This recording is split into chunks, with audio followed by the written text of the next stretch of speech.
En su obra La genealogía de la moral, Nietzsche busca a lo largo de la historia los orígenes de la moralidad y examina cómo ésta ha sido utilizada como una herramienta de control. Él argumenta que algunas personas emplean la moralidad como una correa de perro, utilizándola para manipular y dirigir el comportamiento de los demás. En pocas palabras, estas personas se valen de la moralidad para que la gente actúe conforme a sus propios deseos y objetivos. Esta es una idea profundamente interesante y con múltiples implicaciones, ya que nos invita a reflexionar sobre el poder y la manipulación en la sociedad. Sin embargo, en este análisis quiero centrarme en una versión específica de esta noción, y esta es la estrategia de hacerse la víctima. Alguien que se hace la víctima es un ejemplo claro de una persona que utiliza la moralidad para ganar poder sobre los demás.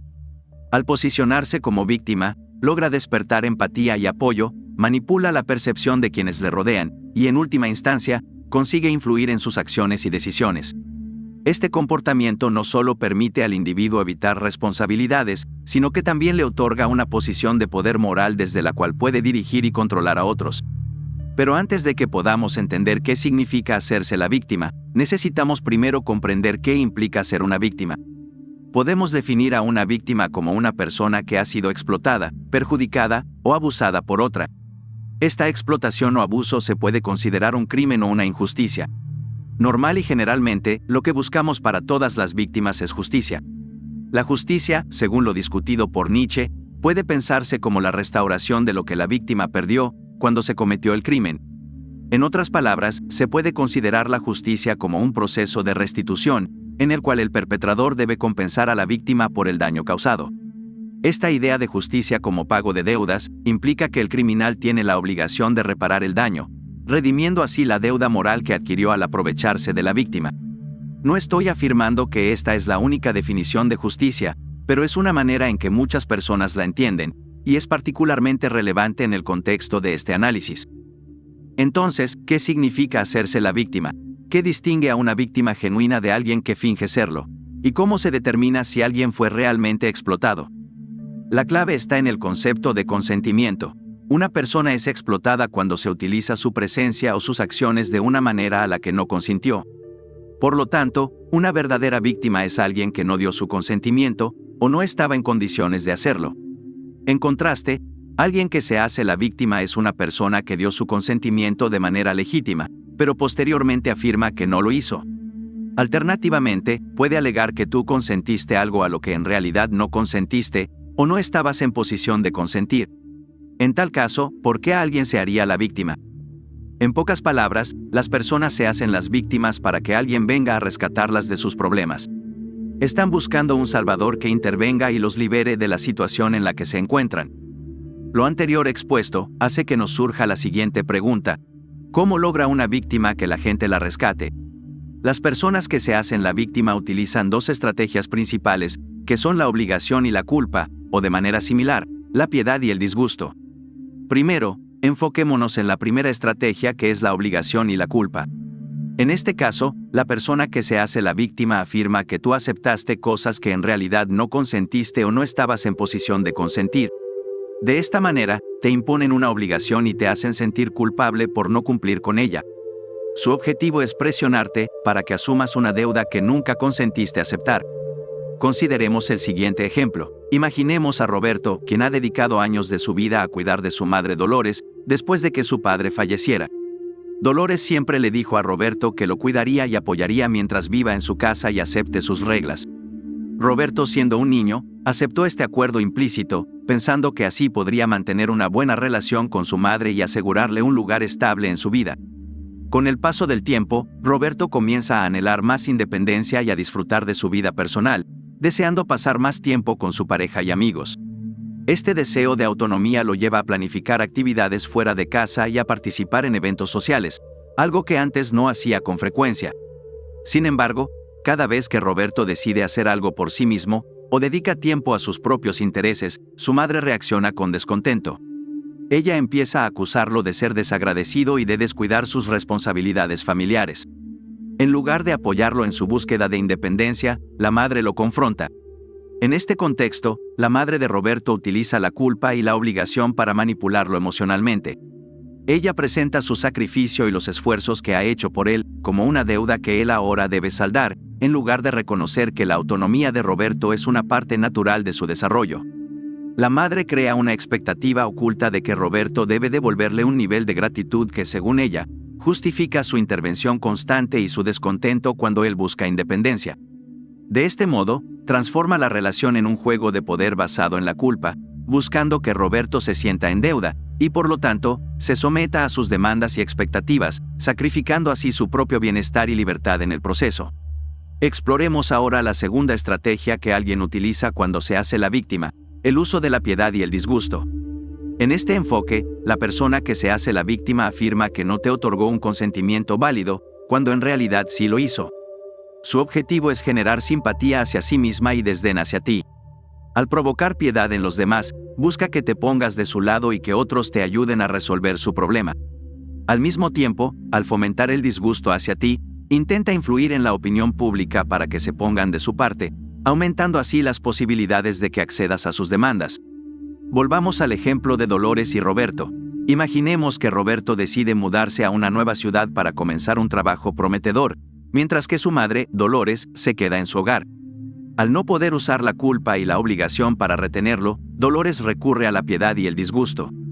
Ella comunica a través de llamadas o mensajes a sus amigos y familiares, y también a su otro hijo, de nombre Luis, que Roberto la ha dejado sola con todos sus problemas y sin el apoyo que tanto necesitaba. Al hacer esto, busca que Luis sienta pena por ella, lo cual podría motivarlo a intervenir y ayudarla. Al mismo tiempo, fomenta el desagrado hacia Roberto, con la esperanza de que Luis se sienta molesto con su hermano. Esto podría llevar a que Luis se distancie de Roberto o lo presione para que regrese a casa y cumpla con las expectativas de su madre. Pero, ¿acaso es justo que Dolores haga estas afirmaciones? Recordemos que ella había establecido un acuerdo implícito con Roberto en el que le prometió apoyo a cambio de no dejarla sola. Mientras que Dolores era adulta y capaz de consentir este acuerdo, Roberto era un niño en el momento de aceptar dicho compromiso. Ella tenía la capacidad de consentir y lo hizo, pero esperaba que Roberto también aceptara esta dinámica sin estar en una posición de poder hacerlo plenamente. Ahora que Roberto está intentando vivir su vida de manera independiente, su madre trata de hacerle creer que nunca consintió en el acuerdo y que él la ha explotado.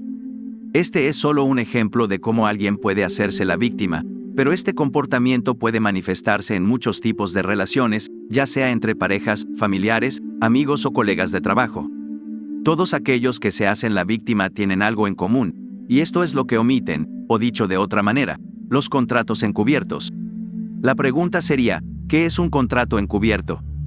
Podríamos decir que es una expectativa oculta que alguien tiene sobre otra persona. Existen dos formas en las que alguien puede hacerse la víctima. La primera forma es dar un consentimiento legítimo y luego afirmar que nunca se otorgó. Pero, ¿por qué alguien haría esto? Generalmente, porque tienen una expectativa oculta, un contrato encubierto que tú no cumpliste. Por lo tanto, tratan de alegar que nunca te dieron consentimiento para castigarte o exigir que cumplas con esa expectativa oculta. La segunda forma en que alguien puede hacerse la víctima es alegar que diste tu consentimiento cuando en realidad no lo hiciste, o no estabas en una posición para hacerlo. En el caso de Dolores y Roberto, Dolores podría expresar que Roberto nunca debió haberla abandonado. Sin embargo, esta queja se basa en una expectativa implícita, un contrato encubierto que ella tenía hacia su hijo. Roberto nunca dio un consentimiento válido para cumplir con esa expectativa, ya que la expectativa misma no fue acordada de manera clara ni consciente. De modo que ¿cómo podemos evitar caer en la trampa de hacernos la víctima o ser manipulados por otros que se hacen la víctima? La clave está en el consentimiento mutuo entre personas que están en una posición de dar consentimiento legítimo. Necesitamos ser claros sobre lo que esperamos de los demás y lo que ellos esperan de nosotros, y luego debemos acordar mutuamente esos términos. En situaciones donde la otra parte no puede dar un consentimiento válido, como nuestros hijos, nosotros podemos ofrecerles nuestro consentimiento, pero no podemos exigirles que cumplan con expectativas para las cuales no están en posición de consentir. El concepto de hacerse la víctima, desde una perspectiva nietzscheana, revela un entramado complejo de manipulación emocional fundamentado en expectativas ocultas o contratos encubiertos. Este fenómeno se manifiesta en dos formas principales.